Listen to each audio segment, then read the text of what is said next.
আল্লাহর নবী বলেন যে স্বামী আর স্ত্রীর ভিতরে মহব্বত থাকবে, স্বামী স্ত্রীকে মানে, স্ত্রীও তার স্বামীকে মানে, স্বামী তার স্ত্রীর অবাধ্য হয় না, আবার স্ত্রীও স্বামীর অবাধ্য হয় না, স্বামী স্ত্রীকে মানে, স্ত্রীকেও স্বামী মানে। আল্লাহর নবী বলেন ওই ঘরটাই হবে একটা জান্নাতের ঘর। আল্লাহ বলেন ইয়া আইয়ুহান নাসু তাকু রাব্বাকুম, হে মুমিন আমি আল্লাহর গোলাম তুমি হয়ে যাও, আমি আল্লাহর ইবাদত বান্দা তুমি, আমি আল্লাহর গোলামিতে সময়গুলো কাটায় দাও। ইত্তাকু রাব্বাকুম, আমি আল্লাহকে ভয় করো রে গোলাম, দুনিয়ার কাউকে ভয় পেও না, কোনো গণতন্ত্র মন্ত্রের কথাগুলো পেয়ে তুমি ভয় দিতে তৈরি করো না, আমার কোরআনের ভয় অন্তরে জমা করে নাও, জাহান্নামের ভয় অন্তরে তৈরি করে নাও। আল্লাহ তাআলা বলেন এ গোলাম আমি আল্লাহর দরবারে বান্দা তোমাকে ফিরে আসতে হবে।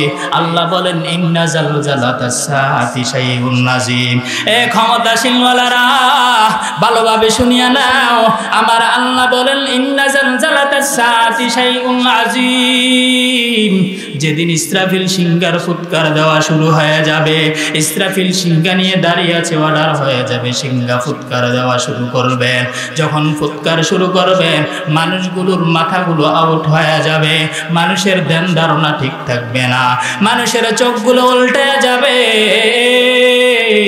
মানুষের চোখগুলো অন্ধ হয়ে যাবে, মানুষের সব শরীরের অঙ্গ প্রত্যঙ্গ কন্ট্রোল হারা হয়ে যাবে।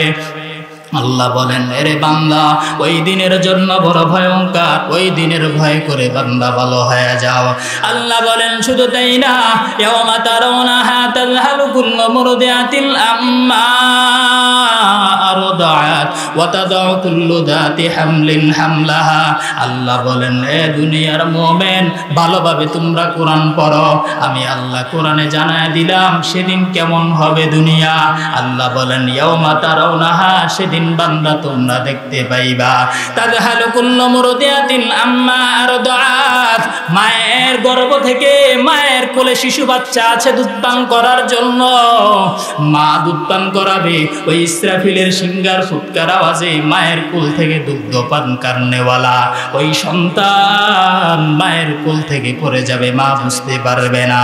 আল্লাহ বলেন শুধু তাই না, ওয়া তাদাউ কুল্লু যাতি হামলিন হামলাহা, মায়ের গর্ভের বাচ্চা প্রসব হয়ে যাবে, মা অনুভব করতে পারবে না, মায়ের খবর থাকবে না, ইসরাফিলের সিংহারের ফুৎকার আওয়াজ বেড়ে বেড়ে বেড়ে বেড়ে এমন হয়ে যাবে। আল্লাহ বলেন এই বান্দা সেদিন তোমরা দেখবা মানুষগুলো নেশাগ্রস্তের মতো হেলবে ডুলবে পড়ে যাবে, বলা হবে রে গোলাম তুমি নেশা পান করেছো নাকি, এমন করে হেলে ডুলে পড়ে যাও কেন, বলা হবে ওমা হুম বিসুকার, কেউ নেশা পান করে নাই, কেউ নেশা পান করে নাই, তাহলে এমন করে হেলে ডুলে পড়ে যায় কেন? আল্লাহ জবাব দিয়ে বলবেন ওয়ালাকিন্না আযাবাল্লাহি শাদীদ, আল্লাহর আযাব বড় ভয়ঙ্কর, ওই আল্লাহর ভয়ঙ্কর আযাবের কারণে ইসরাফিল যখন সিংহা ফুৎকার দিলেন, ওই ইসরাফিলের সিংহার আওয়াজ শুনে মানুষের এমন অবস্থা হয়ে গেল।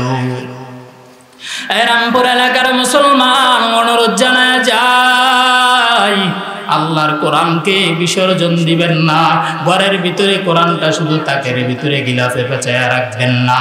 বাংলা কোরআন হলো, একটু তরজমাগুলো করে দেখেন আমার আল্লাহ কেমন করে দুনিয়া পরিচালনার জন্য, সমাজ ব্যবস্থার জন্য আমি আল্লাহ তাআলা কোরআনের ভিতরে কেমন করে বাতায়া দিলাম। আরে আল্লাহর গোলাম, কোরআন বাদ দিয়ে দুনিয়া চলা যাবে না। দুনিয়া চলতে হলে যদি কেউ মনে করে কোরআন বাদ দিতে হবে, আল্লাহর কসম করে বলি কোরআনকে বাদ দিতে পারবা না, তোমরা নিজেরাই বাধ্য হয়ে যাইবা। শুধু তাই না রে গোলাম, মায়ার নবী বলেন এ মুমিন ভালোভাবে শুনিয়া নাও, কোরআন কোরআন কেমন দামি কিতাব। এই কোরআন যারাই পড়েছে তারাই দামি হয়ে গেছে, কোরআন যারাই শিখেছে তারাও দামি হয়ে গেছে, কোরআন যাদের মহব্বত আছে এরাও দামি হয়ে গেছে। আমি আল্লাহ দুনিয়ায় এদেরকে সম্মান দিলাম, আখিরাতেও সম্মান দিব, কবরেও সম্মান দিব। আপনি যতই দামি মানুষ মনে করেন, এমপি মন্ত্রীদেরকে দামি মনে করেন, কিন্তু মনে রাখবেন এমপি মন্ত্রীও মারা গেলে টুপিওয়ালা কোরআনওয়ালা সামনে হাজির। কোন কোরআনওয়ালাকে বাদ দিয়ে এমপির জানাজা হবে না রে গোলাম, নেতা মন্ত্রীর কেউর জানাজা হবে না। আল্লাহ বুঝাইতে চায় দুনিয়ায় বহু মাস্তানি করেছো, দুনিয়ায় আলেম ওলামাকে মুহাব্বত করতে পারো না, কিন্তু আজকে তাকায় দেখো এত টাকার তুমি মালিক, আলেম তোমাকে শেষ জানাজা পড়াইলো। এটা কোরআন। আরে আল্লাহর গোলাম, মনে রাখতে হবে ওই হাসরের ময়দান সেই কঠিন দিন। ওই দিনের কথা একটু চিন্তা করে ভালো হয়ে যাওয়া দরকার, নামাজ পড়া দরকার, হারামের খাতা থেকে নামটাকে বিপর্জন করে বাদ দেওয়া দরকার। এ আল্লাহর গোলাম, কয়দিন আর বাঁচবা? দুনিয়ায় কি খবর পাও না? এমন কোনো দিন নাই যুবকের লাশের খবর নাই, এমন কোনো দিন নাই মানুষের ইন্তেকাল হয় না। রোডের তরে পরে বাস অ্যাক্সিডেন্টে, লঞ্চের কেবিনে পরে লঞ্চ অ্যাক্সিডেন্ট হয়ে ওই বিল্ডিং এর দশে বহু যুবক মারা যায়। হুন্ডার তলে পরে যুবকের লাশ, বহু অ্যাক্সিডেন্ট হয়ে যুবকের লাশ। এ যুবক, কয়দিন আর বাঁচবা? মানে কি খবর পায় না? দিলিকে একটু নাড়া দেয় না? রাতের বেলা যখন ঘুমাও, ঘরের দরজা জানলা জুলুজুলি লাগায়া দাও। এই ঘুমের ঘরে যদি আজরাইল তোমার আমার সামনে হাজির হয়ে যায়, কি দিনের আমল নিয়ে আজরাইলের সামনে দাঁড়াইবা? আরে আল্লাহর গোলাম, গুনাহ ছাড়িয়া দাও, গুনাহ ছাড়িয়া দাও। আল্লাহর মহাব্বতে নামাজ পড়া শুরু করে দাও, হালালের পথে চলা শুরু করে দাও, হারাম থেকে নিজেকে বাঁচায় নাও। এ বান্দা, যদি হারাম থেকে নিজেকে বাঁচাইতে না পারো, যদি বান্দা নামাজটা ধরতে না পারো, যখন আজরাইল তোমার সামনে হাজির হয়ে যাবে, তাকায় দেখবা মাথা আসমানে, পা জমিনে, চক্ষু দুইটা নীল নদের চোখ, বড় বড় চোখ, এমন বড় বড় চোখ, তুমি যখন দেখবা তখন তোমার ব্রেন আউট হয়ে যাবে। মানুষ বলবে স্ট্রোক করেছে, তাড়াতাড়ি অ্যাম্বুলেন্স খবর দাও, হসপিটালে তাড়াতাড়ি নিয়ে যাও। আল্লাহ বলে না, হসপিটালে নিলে হবে না, আজরাইলের মোলাকাত হয়ে গেছে। নামাজ পড়ে নাই, রোজা রাখে নাই, হালাল পথে চলে নাই, এখন ওই ভয়ঙ্কর আজরাইলকে দেখার কারণে নিজে অসুস্থতায় পড়ে গেছে। আরে আল্লাহর গোলাম, পর্দার আম্মা জান, অনুরোধ জানা যায়, ঘরের ভিতরে কোরআনের আওয়াজ চালু করে দেন, ঘরের ভিতরে সন্তানটাকেও কোরআন পড়া শিখায়া দেন, নিজের স্বামীর খেদমত করিয়া দেন। আল্লাহর নবী বলেন, আল মারাতু ইজা সাল্লাত খামসাহা ওয়া সামাত শাহরাহা ওয়া আহসানাত ফারজাহা ওয়া আতাআত বাদাহা। আল্লাহর নবী জানায় দেয়, দুনিয়ার নারীরা ভালোভাবে শুনিয়া নাও, তোমরা যদি এই চারটা আমল করতে পারো তাহলে তোমরা জান্নাতে যাইবা। ফালতাদখুলু জান্নাহ, তোমাদের যেদিকে ইচ্ছা সেদিকে জান্নাতে যেতে পারবা। চারটা আমল যদি করতে পারো, তোমাদের জন্য জাহান্নাম লাগবে না। আমার আল্লাহ বলে, জান্নাতের প্রতিটা দরজা ওই নারীকে জান্নাতে যাওয়ার জন্য ডাকবে। চারটা আমল করতে হবে, চারটা আমল। 4 গুণওয়ালারা নারীরা জান্নাতে যাবে, আর এই 4 গুণওয়ালা যদি কোনো নারীর না থাকে তাহলে সে জাহান্নামে যাবে। ও পর্দার আম্মা জান, ভালোভাবে শুনিয়া নেন 4 গুণের কি গুণ। আল্লাহর নবী বলেন, আল মারওয়াতু ইজা সাল্লাত খামসাহা, 1 নাম্বার গুণ হবে যখন আযান হয়ে যাবে। নামাজের জন্য যেই নারীরা দেরি করবে না, আজান হয়ে গেল, এখন যায় নামাজ বিছায়া ওযু বানায়া আল্লাহর সামনে হাজিরা দেয়, আল্লাহর নবী বলে ওই নামাজিওয়ালা নারীরা জান্নাতে যাবে। 2 নাম্বার গুণ আসামাত শাহরাহা, 2 নাম্বার গুণ রমজান মাস যখন পাইল, রমজানের রোজা সুন্দরভাবে পালন করে দিল। 3 নাম্বার গুণ আল্লাহর রাসূল বলেন, ওয়া আহসানাত ফারজাহা, যেই নারীরা নিজের সৌন্দর্যকে পরপুরুষের থেকে হেফাজত বানাইলো, যেই নারীরা পর্দা কুশিতার ভিতরে সমাজের ভিতরে চললো, যেই নারী নিজের সৌন্দর্য গোপন করলো, শুধু স্বামীর জন্য রেখে দিল, আল্লাহর নবী বলেন শুধু তাই না, ওয়া আতাআত বালাহা, 4 নাম্বার গুণ, যে নারী স্বামীর কথা মেনে চলবে, স্বামীর কথার অবাধ্য হবে না, স্বামী যা বলে তাই করবে, স্বামী যে দিক নির্দেশনা দিবে সেটাই মেনে নেবে, আল্লাহর নবী বলে সেই জান্নাতের যেই কোনো দরজা দিয়ে প্রবেশ করতে পারবে। আরে আম্মা জান, আপনাদের জন্য জুমা নাই, আপনাদের জন্য ঈদের নামাজ নাই, আপনাদের জন্য 5 বেলার নামাজও সব সময় লাগে না। আল্লাহর কোরআন বলে অসুস্থ হলে নামাজ আপনাদের জন্য মাফ, কিন্তু পুরুষের অসুস্থ হলো নামাজ মাফ হয় না। কিন্তু মায়ার নবী বলেন 4 গুণ আমল নিয়ে যদি বান্দা কবরে যেতে পারো, 4 গুণওয়ালা নারীদেরকে আমি আল্লাহ তাআলা জান্নাত দিব। বলেন সুবহানাল্লাহ। আরে আল্লাহর গোলাম, স্বামীর কথা মানতে হবে, স্বামীর কথা অবাধ্য হওয়া যাবে না। আদম আলাইহিস সালাম আর হাওয়া আলাইহিস সালাম, হাওয়া আলাইহিস সালাম কখনো আদম আলাইহিস সালামের কথার অবাধ্য হয় না। আল্লাহ বলেন যারা স্বামীর কথা মানবে, আল্লাহ তাআলা বলেন ওই নারীরা সহজেই জান্নাতে যেতে পারবে। আল্লাহ রাসূল হাদিসে বলেন কোন নারী ইন্তেকালের পর যদি সেই নারীর প্রতি তার স্বামী সন্তুষ্ট হয়, স্বামী যদি মনে করে আমার স্ত্রীটা ভালো ছিল, এই কথা যদি দিলে বলে, তাহলে আল্লাহ রাসূল বলে ওই নারী সহজে জান্নাতে যাবে। আরে আল্লাহর গোলাম, স্বামীদেরও প্রয়োজন স্ত্রীদেরকে মহাব্বত করা।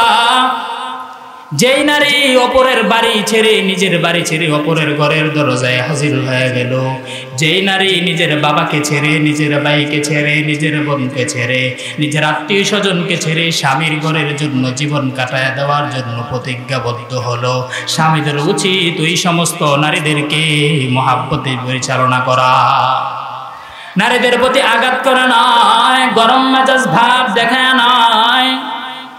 আল্লাহর নবী বলেন যে স্বামী আর স্ত্রীর ভিতরে মহাব্বত থাকবে, স্বামী স্ত্রীকে মানে, স্ত্রীও তার স্বামীকে মানে, স্বামী তার স্ত্রীর অবাধ্য হয় না, আবার স্ত্রীও স্বামীর অবাধ্য হয় না, স্বামী স্ত্রীকে মানে, স্ত্রীকেও স্বামী মানে। আল্লাহর নবী বলেন ওই ঘরটাই হবে একটা জান্নাতের ঘর। আরে আল্লাহর গোলামে আম্মা জান, অনুরোধ জানায় যায় ঘরে কোরআন আওয়াজ চালু করে দেন, স্বামীর কথা মেনে নেন, সন্তানগুলো আদর্শওয়ালা বানায় দেন। আপনারা বড় দামি মা, বড় দামি মা, আউলিয়ায়ে কেরামের মা, আপনারা নবীদের মা, পীর মুর্শিদের মা, আপনারা খতিব সাহেবের মা, আপনারা ইমাম সাহেবের মা, আপনারা খাদিজা রাদিয়াল্লাহু আনহার মতো নারী, আপনারা ফাতেমা রাদিয়াল্লাহু আনহার মতো নারী, আপনারা রাবিয়া বসরির মতো নারী, আপনারা আসিয়া আলাইহিস সালামের মতো নারী। আরে আম্মা জান, আসিয়ার খবর কি আপনাদের কানে যায় নাই? আসিয়া ফেরাউনের, যখন ফেরাউনের স্ত্রী আসিয়া ফেরাউনের গোলামি করে, ফেরাউন যা বলে তাই শুনে যখন কালিমার কথা তার জবানে উচ্চারিত হয়ে গেল, এবার ফেরাউন খবর পেল, বলে রে কি রে আসিয়া, তুমি আবার কাকে ডাকো? তখন আসিয়া বলে আমি এক আল্লাহকে ডাকি। বলে আল্লাহ তো আমি ছাড়া আবার আল্লাহকে?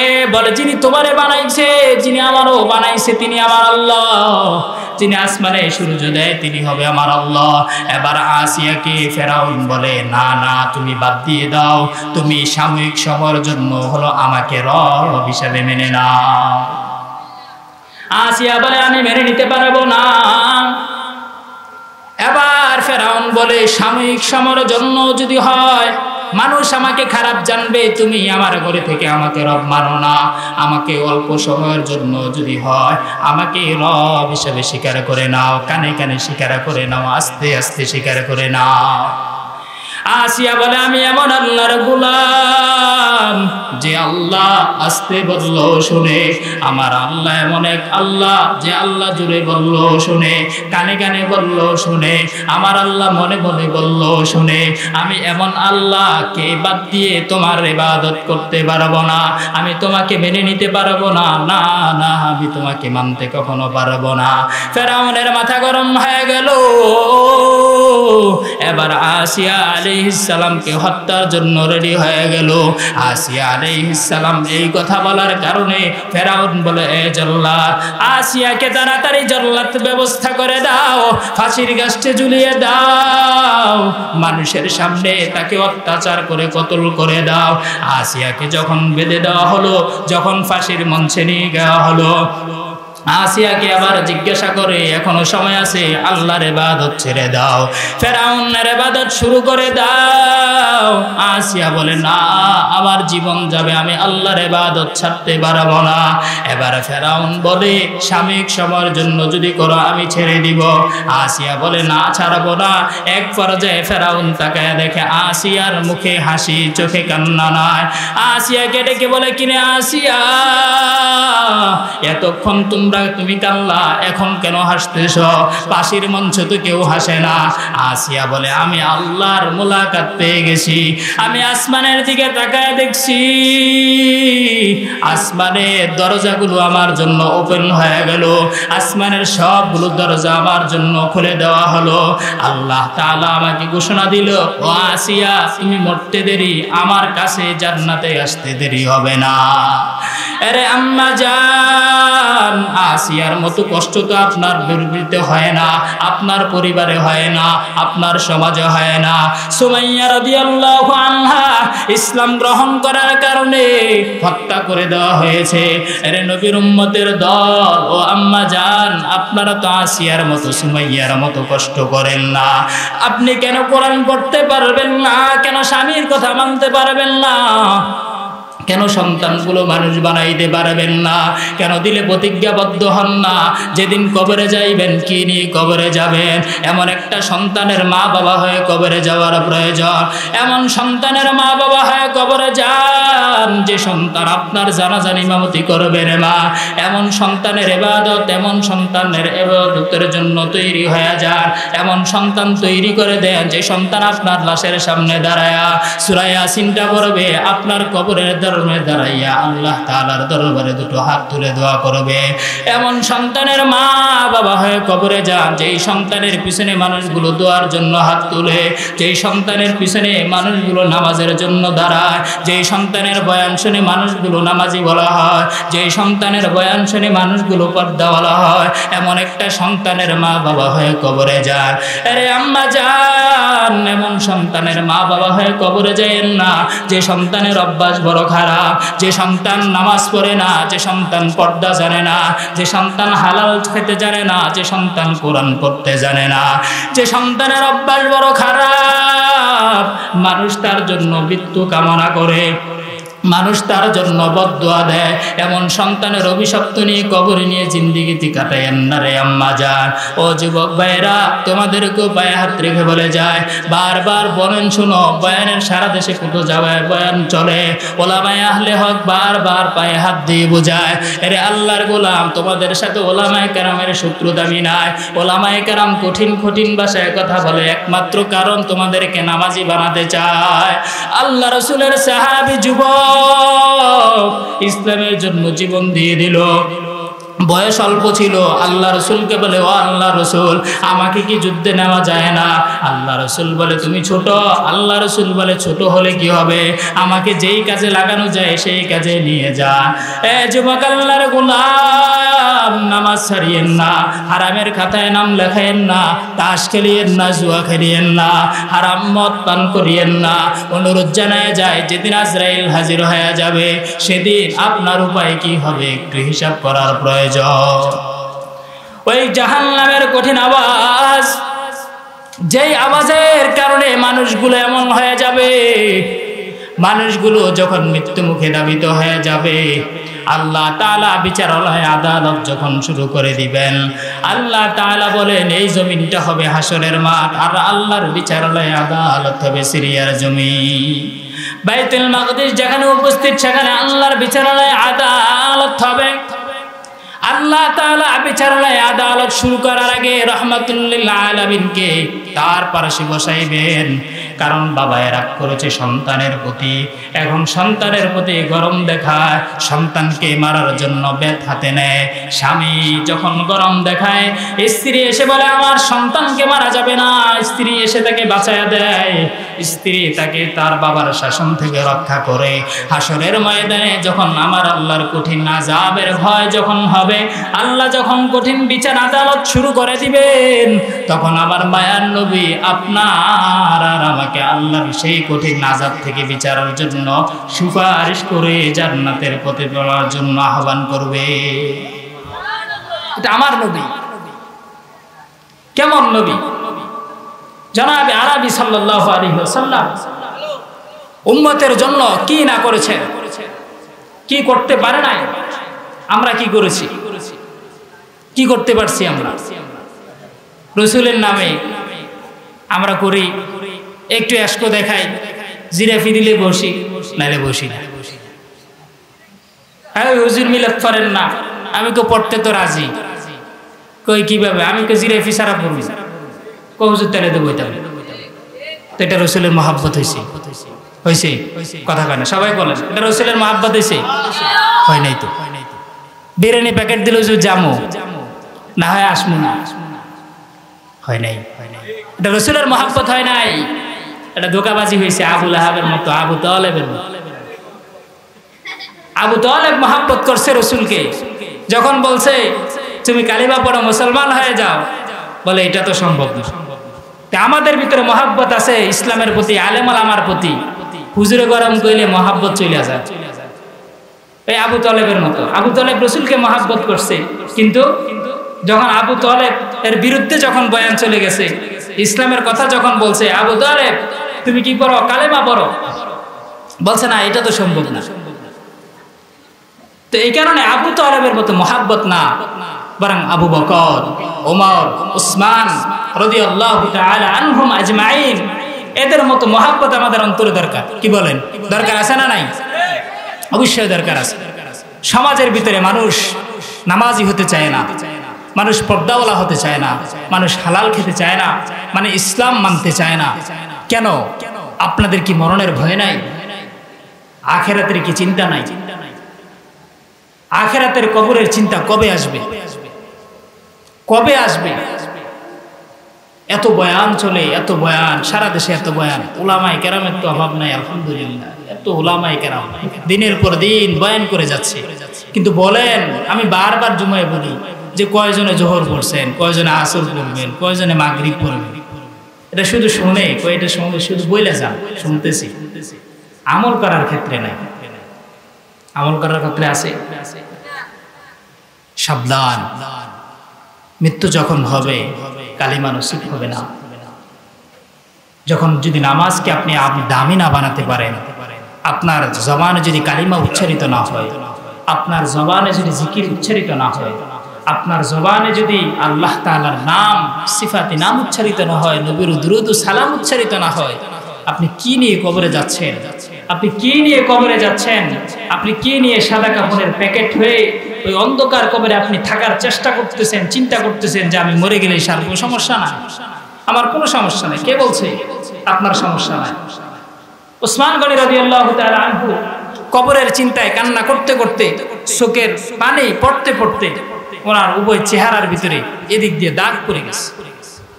উসমান গনি রাদিয়াল্লাহু। আমরা কি করি? আড্ডাবাজি দিই, নামাজ বাদ দিই, আড্ডাবাজি, মোবাইল নিয়ে বসে থাকি। একজন মোবাইল চালাচ্ছে, খারাপ কিছু দেখছে, আরেকজন তাকে নিষেধ করতেছি না, বলে এটা দেখা ভালো নয়। উল্টা কি করি? উল্টা বলি, আর বন্ধু বিশ্বাস হলে বলিস ভাই বেড়াদার মানুষ, তোরে বুঝি আমি এমবি দিতে পারতাম না। আরে বেটা আমি কি এত ইয়ে হয়ে গেছি? ভাই বেড়াদার মানুষ, ভাই বেড়াদার মানুষ, তুমি নামাজি হতে চাও না। তুমি এই ভাই বেড়াদার মানুষ, তোমার ভাই বেড়াদারকে তুমি নামাজে নিতে চাও না। যে বন্ধুর সাথে চলে 2 ঘন্টা চললা, আল্লাহর কোরআন বলে যে বন্ধুর সাথে তুমি আজীবন চললা, 2 ঘন্টা সারাদিন ব্যয় করলা, যে বন্ধু একবারও আল্লাহর নাম উচ্চারণ করে নাই, যে বন্ধু একবারও তোমাকে নামাজের কথা বলে নাই, যে বন্ধু একবারও তোমাকে আল্লাহর নাম স্মরণ করায় নাই, যে বন্ধু একবারও বলে নাই বন্ধু আজান হয়ে গেছে এখন নামাজে চলো, এখন মোবাইল বন্ধ করো, আল্লাহ রাসূল বলেন ওই বন্ধুই তোমার জাহান্নামের সঙ্গী, হাসর নাসরের সঙ্গী, তোমাকে জাহান্নামে যাবে। এরকম ভাই বেরাদার দরকার নাই। ভালো মানুষ, ভাই বেরাদার মানুষ, ভাই বেরাদারকে নামাজের কথা বলে। আপনি কিভাবে মানবেন আপনার আপন ভাই জাহান্নামে জ্বলতেছে? আপনি কিভাবে মানবেন আপনার বাবা জাহান্নামে জ্বলতেছে?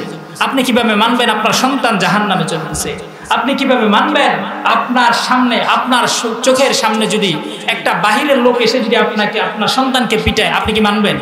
মানবেন না। বলবে রক্তের বন্ধন, আমি তাকে বাঁচানোর জন্য চেষ্টা করব। তো যেই দিন আজরাইল মালাকুল মউত যেদিন পানিশমেন্ট শুরু করবে সেদিন আপনার আর আমার অবস্থা কোথায় হবে? কোথায় যাবে আমাদের অবস্থা? তো মহান রব্বুল আলামিন কোরআনে হাকিমের ভিতরে বারবার বলেছে যে মুমিন, তোমাদের জন্য আমি আল্লাহ তাআলা প্রেসক্রিপশন আকারে কোরআনের প্রতিটা কথা আমি তোমাদেরকে জানিয়ে দিয়েছি। কেন দাঁড়িয়েছি? একমাত্র কারণ আমি তোমাদেরকে জান্নাতে নিতে চাই, জাহান্নাম দিতে চাই না। আর জান্নাত পেতে হলে বান্দা তোমার একমাত্র কারণ রসুলের প্রতিটা কথা, রসুলের প্রতিটা আদর্শ, রসুলের প্রতিটা আহকাম, রসুলের প্রতিটা জিন্দিগিকে তুমি ফলো করা। যদি রসুলের প্রতিটা জিন্দিগি ফলো করতে না পারো, যদি রসুলের প্রতিটা আদর্শ সমাজে বাস্তবায়ন করতে না পারো, তাহলে তোমার কি হবে? তাহলে জিন্দিগি বাদ হয়ে যাবে।